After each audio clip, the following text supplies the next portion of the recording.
Good afternoon, ladies and gentlemen, and welcome back to this week's episode of Spurs Up. As always, alongside Matt Bumbaka, I am Jack Taylor, and to start off this week, we wanted to give a very special shout out to USC Creative Services. If you hadn't seen it on our Twitter, they made a fantastic new logo for Spurs Up, as well as all the other shows on CCS, and we'll put it up on the screen. But it's got me and Bumbaka standing right where we are, with Cocky in the middle and Spurs Up. It is just a great logo for our show, and we'll definitely be using it a lot throughout the semester. So thank you again, USC Creative Services. And now getting back to the normal stuff. Bumbaka, as we saw this past week, USC beat Ole Miss at Ole Miss, and it was a very good win for the Gamecocks. It was a little bit down to the wire, but as always for the Gamecocks, it pretty much always is. Oh yeah, tremendous road victory for the Gamecocks, 48-44. Jake Bentley had an incredible game. He threw for over 300. He had 323 yards, 2 passing touchdowns, a rushing touchdown. Mondenson rushed for over 100 yards. He had that big 70-yard scamper to seal the victory for the Gamecocks. It was a big win on the road at Ole Miss.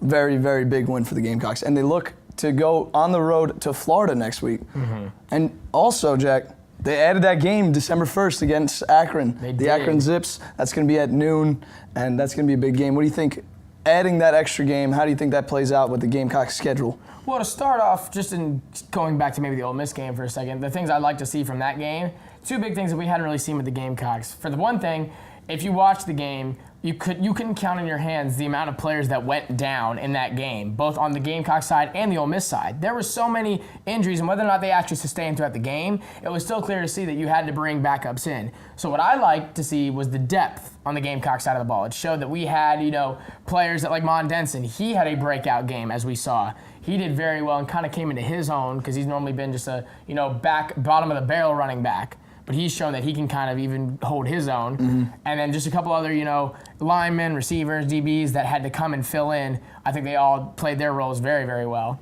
And then last but not least, I think that finally we saw that, Jake Bentley can stay in one of these games and he can perform the way that we want him to. I mean, he had those 2 touchdowns and the rushing touchdown were unbelievable.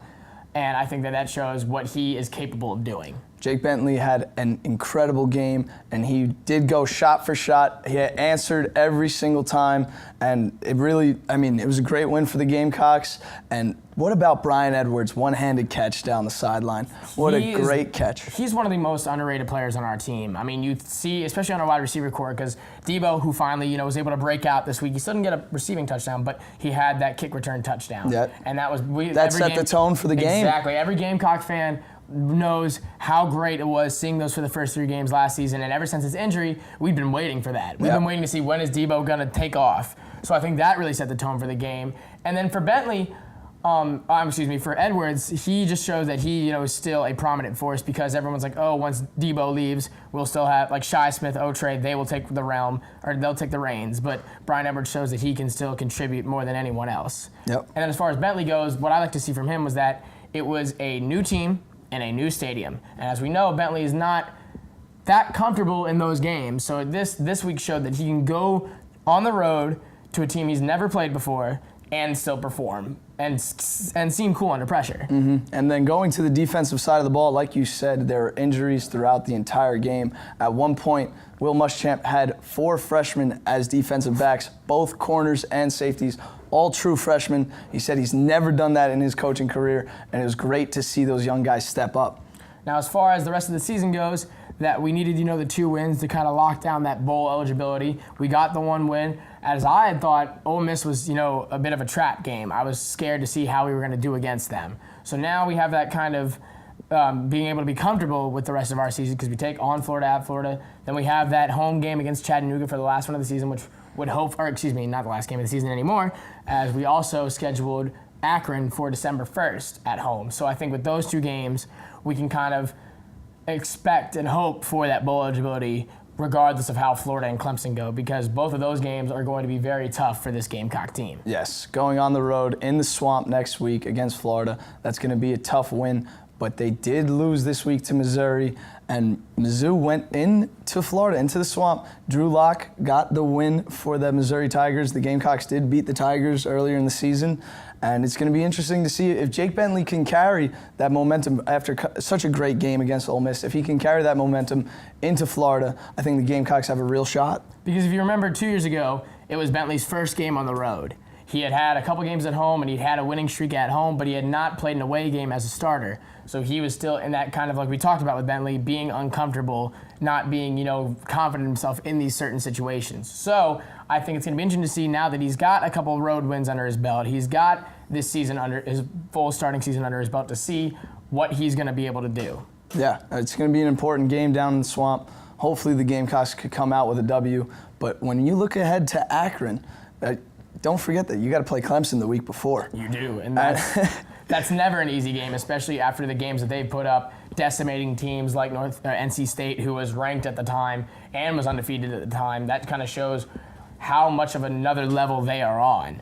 Because I at least didn't expect it to be that much of a blowout when they played NC State. Other than that, their repertoire, their rap sheet isn't that horribly impressive. So, it's always a big game when the Gamecocks play the Tigers, but just seeing how the last two matchups have gone, I'm not very confident that it's going to stay a close game. Yeah, I think, I just hope that the Gamecocks move on to the next week, focus on Akron when they have to, and it's going to be tough coming off of such an important game like Clemson to go just a week later. Not a lot of teams play a week after their rivalry game, and that's going to be something that the Gamecock team is going to have to mentally prepare for. And it is at home, which is huge, and I hope Willie B is going to be rocking for December 1st against the Akron Zips. And I know the fans aren't too particularly happy with that matchup, but if you look at it, it's kind of one of the best case scenarios for the Gamecocks. The only other teams that we could have even thought of playing, one of them was West Virginia.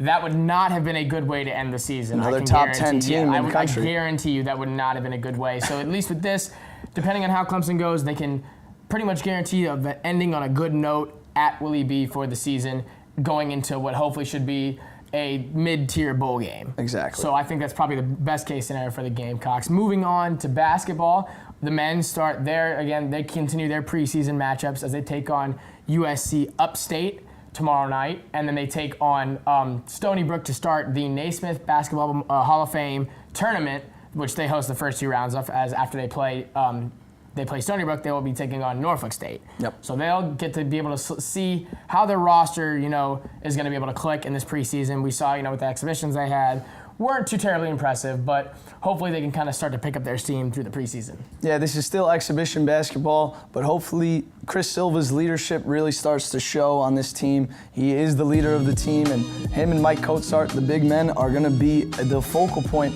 of this Gamecock basketball team. So it's really up to the big men down low for this team to succeed this season. Well, that's all we have for you here in the studio, and until next time, South Carolina. Spurs up.